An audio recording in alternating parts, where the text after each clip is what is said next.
Creating a positive mindset in difficult circumstances is challenging.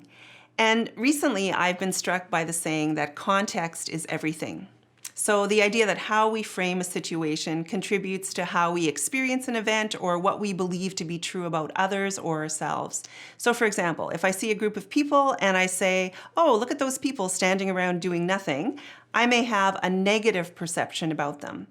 This is called the framing effect, where how information is presented determines the conclusions that we're going to draw about those situations. However, in the same situation, if I say to myself, look at that group of people, they're getting ready to do something, I will likely have more positive feelings towards them. But what they are doing has actually not changed from one situation to the other. And the same principle holds true for ourselves. When we're faced with difficult circumstances, we can choose to focus on the parts of the situation over which we have no control, and then we feel powerless and out of control. Or we can face into our circumstances and focus on what we do control.